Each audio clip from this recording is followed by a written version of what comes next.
പെൺകുട്ടികൾക്ക് ഇതെങ്ങനെയാണ് പ്രസൻറ്റ് ചെയ്യേണ്ടത്, കൂടുതൽ നല്ല രീതിയിൽ എങ്ങനെ പ്രസൻറ്റ് ചെയ്യാം എന്ന് പറഞ്ഞുള്ള ഹിൻറ്റുകൾ നൽകി അവരുമായിട്ട് വ്യക്തിബന്ധം ഉണ്ടാക്കുന്നു. അത് കഴിഞ്ഞ് ഇവരുമായിട്ട് തന്നെ വീഡിയോ കോൾ ചെയ്തിട്ട് ഈ സ്വകാര്യമായിട്ട് സ്നാപ്ഡീൽ പോലുള്ള സൈറ്റ് വഴി ഇത് റെക്കോർഡ് ചെയ്യാൻ കഴിയും. ഈ വീഡിയോ കോൾ ഉൾപ്പെടെയുള്ള ദൃശ്യങ്ങൾ അത് സ്വകാര്യ ദൃശ്യങ്ങൾ റെക്കോർഡ് ചെയ്ത് അവർ ഭീഷണിപ്പെടുത്തുകയും അവരുടെ പണം ഉൾപ്പെടെയുള്ള തട്ടിയെടുക്കുകയും ചെയ്യുന്ന ഒരു ശൈലിയാണ് ഇയാൾ അവലംബിച്ചു വരുന്നത്.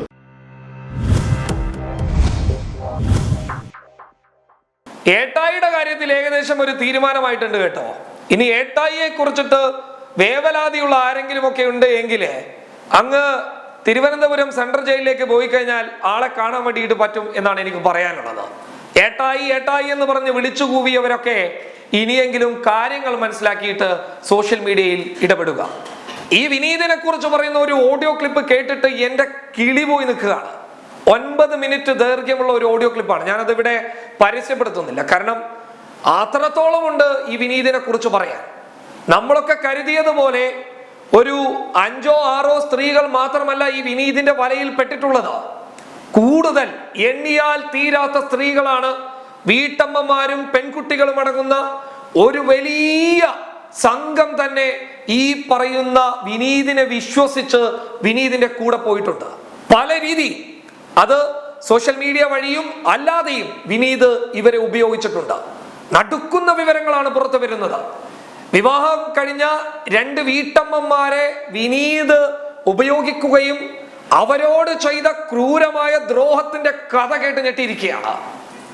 ആ ദ്രോഹം ചെയ്തു എന്ന് മാത്രമല്ല, അവരെ ഉപയോഗിച്ചതിന്റെയൊക്കെ തെളിവുകൾ കൈവശം വെച്ച് അവരെ ഭീഷണിപ്പെടുത്തുകയും അവരെ ബ്ലാക്ക്മെയിൽ ചെയ്യുകയും, എങ്ങാനും എനിക്കെതിരെ ഒരു പരാതി കൊടുത്തു കഴിഞ്ഞാൽ നിങ്ങളുടെയൊക്കെ നഗ്ന ദൃശ്യങ്ങൾ സോഷ്യൽ മീഡിയയിൽ വൈറലാകുമെന്നുള്ള ഭീഷണി സ്വരം ഉയർത്തിയിട്ട് ഇവരെയൊക്കെ വളച്ചെടുത്ത് ആ പൈസ വാങ്ങിയിട്ട് പുട്ടടിച്ച് ജീവിച്ചു പോകുന്ന ഒരാൾ. ഇയാളുടെ ജോലി, രസകരമായ കാര്യം എന്ന് പറയുന്നത് ഇയാളുടെ ജോലി എന്ന് പറയുന്നത് തന്നെ ഇതാണ്. ഇപ്പൊ നമുക്കൊരു ജോലി എന്ന് പറയുന്നത്, ഇപ്പോ സ്വാഭാവികമായിട്ടും ഒരാളെ കണ്ടു കഴിഞ്ഞാൽ അയാൾ ഓട്ടോ ഓടിക്കുന്നു, മറ്റേ ആൾ കൂലിപ്പണിക്ക് പോകുന്നു, അയാൾ ബിസിനസ് മാൻ ആണ്, അയാൾ എഞ്ചിനീയർ ആണ് എന്നൊക്കെയാണല്ലോ ഒരാളുടെ ജോലി. അതിലൂടെയാണല്ലോ സമ്പാദ്യം കണ്ടെത്തുക. വിനീത് സമ്പാദ്യം കണ്ടെത്തിയിരിക്കുന്നത് ഈ പറയുന്ന രീതിയിലാണ്. ഒരുപാട് പെൺകുട്ടികളെ വളക്കും, എന്നിട്ട് അവരുടെ നഗ്ന ദൃശ്യങ്ങൾ കൈവശം വെക്കും, എന്നിട്ട് അവരെ ബ്ലാക്ക്മെയിൽ ചെയ്തുകൊണ്ട് 2000-ഉം 3000-ഉം 10,000-ഉം ഒക്കെ വാങ്ങുന്ന ഇയാളുടെ രീതി തെളിവുകളുടെ അടിസ്ഥാനത്തിൽ കയ്യിൽ കിട്ടിയിട്ടുണ്ട്. അതിൽ പെൺകുട്ടികളുടെ ശബ്ദ സന്ദേശം ഉള്ളത് കൊണ്ട് തന്നെ ഞങ്ങൾക്കത് പുറത്തുവിടാൻ വേണ്ടിയിട്ട് പറ്റുന്നില്ല.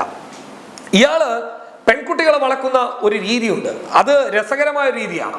ഇൻസ്റ്റാഗ്രാമിൽ പാതിരാത്രി ലൈവിൽ വരും, എന്നിട്ട് ഏതൊരു പെൺകുട്ടിയെയാണോ ഇയാൾ വളക്കാൻ ശ്രമിക്കുന്നത് ആ പെൺകുട്ടിയുടെ പേര് മെൻഷൻ ചെയ്തുകൊണ്ട് ഇയാൾ ലൈവ് അങ്ങ് തുടങ്ങും. എന്നിട്ട് ആ പെൺകുട്ടിയോട് ഇയാള് രസകരമായ രീതിയിൽ ചാറ്റ് ചെയ്യാൻ, സംസാരിക്കാൻ തുടങ്ങും. അതിന്റെ ഒരു ചെറിയ ക്ലിപ്പ് നിങ്ങൾക്ക് കാണിച്ചു തരാം. അതിൽ ഇയാളുടെ ജോലി എന്താണ് എന്ന് ആ പെൺകുട്ടി ചോദിക്കുമ്പോൾ ഇയാൾ നൽകുന്ന മറുപടിയും നിങ്ങൾ വ്യക്തമായി കാണുക.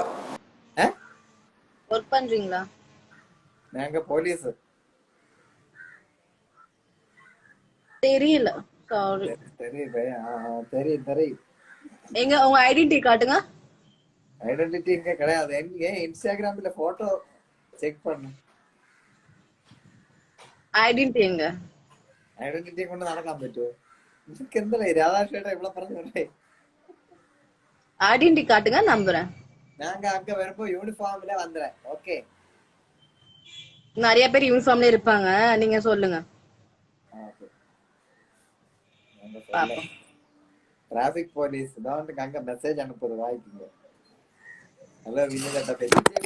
ഈ പെൺകുട്ടിയുടെ മുഖം ഞങ്ങൾ ബ്ലർ ചെയ്തിരിക്കുകയാണ്, കാരണം ഈ പെൺകുട്ടി ഏതോ ഒരു പെൺകുട്ടിയാണ്. ആ പെൺകുട്ടിയുടെ ഒരു സ്ക്രീൻ റെക്കോർഡ് കിട്ടിയത് കൊണ്ട് തന്നെ ആ പെൺകുട്ടിയുമായി ബന്ധപ്പെടുന്ന ഒരു കാര്യമല്ല, മറിച്ച് ഇയാളുടെ സ്വഭാവം എന്താണ് എന്നുള്ളത് കാണിക്കാൻ വേണ്ടിയിട്ടാണ് ഞങ്ങൾ ചെയ്തത്. അതുകൊണ്ടാണ് ആ പെൺകുട്ടിയുടെ മുഖം ബ്ലർ ചെയ്തിട്ടുള്ളത്. അപ്പൊ ഇതിൽ പറയുന്നത് ഞാൻ പോലീസുകാരനാണ് എന്നുള്ളതാണ്.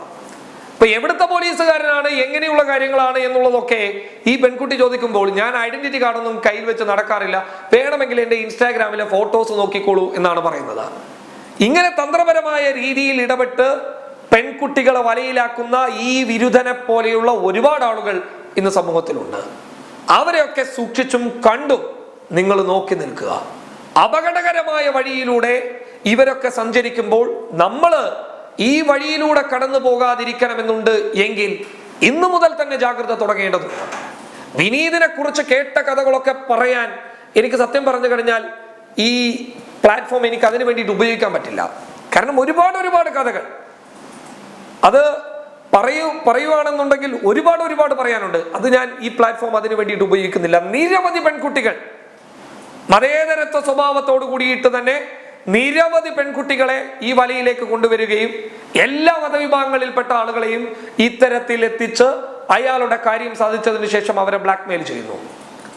നോക്കുക, 2017 മാലമോഷണ കേസിലെ പ്രതിയാണ് ഇപ്പോൾ ടിക്ടോക്കിലെയും ഇൻസ്റ്റാഗ്രാമിലെയും ട്രെൻഡിങ് ആയി നിൽക്കുന്നത്.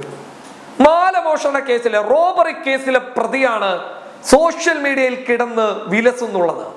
മാന്യമായിട്ടുള്ള രീതിയിൽ ജീവിച്ചു പോകുന്ന പെൺകുട്ടികളെയൊക്കെ കയ്യും കാലും കാണിച്ച് വളച്ചെടുക്കുന്നു. എന്നാൽ ഇതിനു വേണ്ടിയിട്ട് തന്നെ പോകുന്ന ആളുകളും ഉണ്ട്, ഇല്ലാന്നൊന്നും പറയുന്നില്ല. എന്നാൽ പോലും പെട്ടുപോകുന്ന നിരപരാധികളായ ഒരുപാട് പെൺകുട്ടികളുമുണ്ട്. അവരൊക്കെ വളച്ചൊടിച്ച് ഈ രീതിയിൽ കൊണ്ടുപോകുമ്പോൾ നിങ്ങൾ നോക്കുക, ഇവിടെ ഇൻസ്റ്റാഗ്രാം എന്ന് പറയുന്ന പ്ലാറ്റ്ഫോമിനെ തന്നെ ഇവരൊക്കെ നശിപ്പിക്കുകയാണ്. ഡാർക്ക് വെബ് എന്നുള്ളതൊക്കെ നമ്മൾ പറഞ്ഞു കേട്ടിട്ടേ ഉള്ളൂ. പക്ഷെ ഡാർക്ക് വെബിന്റെ ഇന്നുള്ള രൂപമായി ഇൻസ്റ്റാഗ്രാം മാറുന്നു എന്നുള്ളത് പോലും സംശയിച്ചു പോവുകയാണ്. കാരണം അതീവ രഹസ്യമായിട്ട് എല്ലാ കാര്യങ്ങളും ഇൻസ്റ്റാഗ്രാമിലൂടെ നടന്നു പോകുമ്പോൾ നമ്മുടെ സഹോദരിമാർ, നമ്മുടെ പെൺകുട്ടികളൊക്കെ ഇത്തരക്കാരുടെ വലയിൽ പെട്ടുപോകുമ്പോൾ അതേസമയം ഈ പറയുന്ന വിരുദ്ധനെ പോലെയുള്ള പെണ്ണുങ്ങളുമുണ്ട് ഇൻസ്റ്റാഗ്രാമിനകത്ത്. പൈസക്ക് വേണ്ടിയിട്ട് ശരീരം വിറ്റ് നടക്കുന്ന ആളുകളൊക്കെ ഇക്കൂട്ടത്തിലുണ്ട്. അവര് ശരീരം വെക്കുന്നു എന്നുള്ളത് മാത്രമല്ല, ആ ശരീരം വെക്കുന്നതിനപ്പുറത്ത് ഈ പറയുന്ന ഇരയാകുന്നവനെ ദ്രോഹിച്ച് അവനെ നശിപ്പിച്ച് അവന്റെ കുടുംബം ഒരു രീതിയിലും മുന്നോട്ട് പോകാത്ത അവസ്ഥയുണ്ടാക്കിയിട്ട് അവസാനം അവനെ ആത്മഹത്യയിലേക്ക് കൊണ്ടുപോകുന്ന പെണ്ണുങ്ങളുമുണ്ട്. അപ്പൊ ഇവരോടൊക്കെ എനിക്ക് പറയാനുള്ളത് ഒരൊറ്റ ഒരു കാര്യമേ ഉള്ളൂ. നിങ്ങൾ ഇതൊക്കെ ചെയ്ത് നടന്നു ഒരവസരം വരുമ്പോ ദാ ഇതുപോലെ വിനീതിനെ പോലെ ഞങ്ങളുടെയൊക്കെ കയ്യിൽ കിട്ടും. ആ സമയത്ത് ദാ ഇതുപോലെ വലിച്ചു കീറി നിങ്ങളെയൊക്കെ ഭിത്തിയിലൊട്ടിക്കും. ഒരു സംശയം വേണ്ട.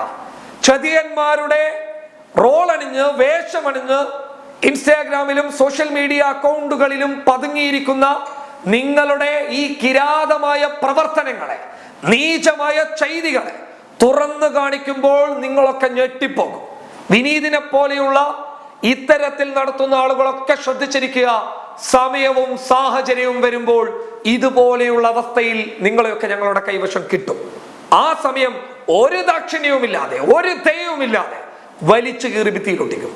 ഇവിടെ എനിക്ക് പറയാനുള്ളത്, പെട്ടുപോകാറുണ്ട്, അബദ്ധത്തിലൊക്കെ സ്വാഭാവികമായിട്ടും ചതിയിലൊക്കെ പെട്ടുപോകാറുണ്ട്. പക്ഷേ ഇനി നമുക്ക് എന്നും, ഞാൻ കഴിഞ്ഞ ദിവസം പറഞ്ഞതുപോലെ തന്നെ, എന്നും നമ്മൾ ഈ വാർത്തകൾ കേൾക്കുന്നു, എന്നും നമ്മൾ ഇതറിയുന്നു. ഇനി നമ്മൾ പെടരുത്. പെട്ടുപോയിട്ടുള്ള ആളുകളൊക്കെ പെടേണ്ടത് പെട്ടു. ഇനി അതിൽ നിന്ന് അതിജീവിക്കാൻ ശ്രമിക്കുക. അവരൊക്കെ ഇത്തരത്തിലുള്ള സംഭവം നിങ്ങളുടെ സൗഹൃദ വലയങ്ങളിൽ എത്തിച്ചു കൊടുക്കുക. അവരെയൊക്കെ ബോധവൽക്കരിച്ചു കൊടുക്കുക. ഇനി മേല ഇതുപോലെയുള്ള വിനീതമാരുടെ വലയിലൊന്നും പെട്ടുപോകരുത് എന്നുള്ള കൃത്യമായ ഒരു അഭ്യർത്ഥനയും നിങ്ങൾ നൽകുക. അതാണ് നിങ്ങൾക്ക് ചെയ്യാൻ പറ്റുന്ന ഏറ്റവും നല്ല കാര്യം.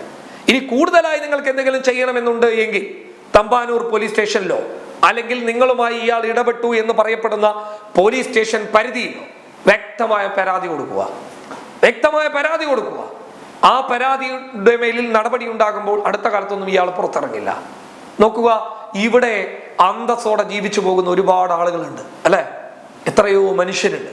ഇതേ ഇൻസ്റ്റാഗ്രാമിൽ എത്രയോ അന്തസ്സോട് കൂടിയിട്ട്, അഭിമാനത്തോട് കൂടിയിട്ട് തൻ്റെ ഇൻസ്റ്റാഗ്രാമിലെ റീൽസും വീഡിയോസും ഒക്കെ ജോലിയായി കണ്ടുകൊണ്ട് അതിൽ നിന്നുള്ള വരുമാനം ഉപയോഗിച്ച് കുടുംബത്തെ സംരക്ഷിക്കുകയും നല്ല രീതിയിൽ തൻ്റെ പ്രൊഫഷൻ കൊണ്ടുപോവുകയും ചെയ്യുന്ന നിരവധി ആളുകളുണ്ട്. അവർക്കൊക്കെ ഇത്തരത്തിലുള്ള വിനീതുമാർ അപകടകാരികളായി മാറുമ്പോൾ നമ്മൾ ജാഗ്രതാ നിർദ്ദേശവുമായി മുന്നോട്ട് വരിക. എന്തായാലും വിനീതിന്റെ കാര്യത്തിൽ തമ്പാനൂർ പോലീസ് മാത്രമല്ല, കേരളത്തിലെ വിവിധ ഇടങ്ങളിലെ പോലീസുകാർ ഒരു നോട്ടമിട്ടിരിക്കുകയാണ്. ഇനി വരുന്ന ദിവസങ്ങളിൽ എത്ര പരാതികൾ വരും എന്നുള്ളത് നോക്കി കാണേണ്ടതുണ്ട്. നിരവധി വീട്ടമ്മമാർ ഇപ്പോൾ ധൈര്യത്തോടു കൂടിയിട്ട് മുന്നോട്ട് വരാൻ വേണ്ടിയിട്ട് തുടങ്ങിയിട്ടുണ്ട് എന്നുള്ള റിപ്പോർട്ടുകൾ പുറത്തു വരുമ്പോൾ എണ്ണിയാൽ തീരാത്ത കണക്കുകൾ എന്ന് പറയുന്നത് ഇയാളുടെ ഇത്തരത്തിലുള്ള ചെയ്തികൾ, ആ ചെയ്തികളൊക്കെ ഈ പറയുന്ന വിരുദ്ധന് നേരെ വിരൽ ചൂണ്ടി വരുന്ന ദിവസങ്ങൾ അടുത്തു നിൽക്കുകയാണ്. News desk public Kerala.